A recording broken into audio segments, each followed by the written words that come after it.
आणि आता पाहूयात विधानसभेचे वारे।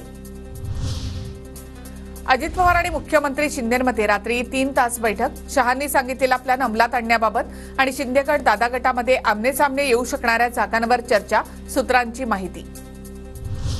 येत्या 15 दिवसांमध्ये 100 जागा जाहीर करण्याचं महायुतीचं लक्ष्य। महायुतीकडून जागा वाटपाच्या फॉर्म्युल्यावर बैठक सत्र सुरूच राहणार। मुंबईतील विधानसभेच्या 36 जागांपैकी 5 जागांवर महाविकास आघाडीमधून कोणाचाही दावा नाही।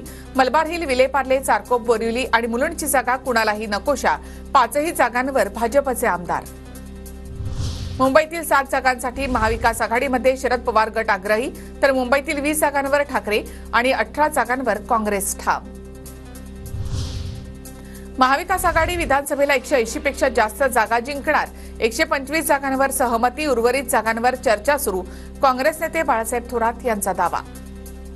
महायुतीला तर पूर्णपणे नाकारले। याच्यापेक्षा चांगला रिझल्ट तो आमचा जो आहे रिझल्ट तो तुम्हाला दिसेल। आम्ही 180 पेक्षा जादा जागा महाविकास आघाडी निवडून आलेल्या दिसेल। चेहरा वेरा त्यांचा काही नाही, त्यांचा कोणता चेहरा नाही।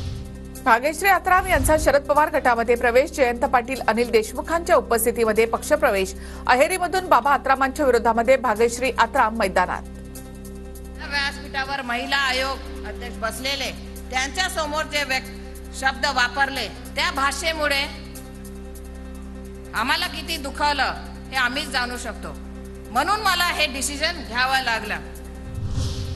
लोहा कंधारमध्ये मशाल पेटणार ही अफवा नव्हे, सत्य असं म्हणत संजय राऊतांचे एकनाथ पवारांच्या उमेदवारीचे संकेत। एकनाथ पवारांना मेहनतीचं फळ मिळेल, राऊतांचं वक्तव्य। केंद्रीय निवडणूक आयोगाचं पथक सप्टेंबरच्या शेवटच्या आठवड्यामध्ये राज्यात येणार। पथकामध्ये 10 ते 12 जणांचा समावेश असेल। विधानसभा निवडणुकीपूर्वी आयोगाचं पथक राज्यातील स्थितीचा आढावा घेईल। रोहिणी खडसेंऐवजी दुसरा उमेदवार असल्यास एकनाथ खडसेंचा सत्कार करेन। मुक्ताईनगरचे आमदार चंद्रकांत पाटलांचं खडसेंना आव्हान।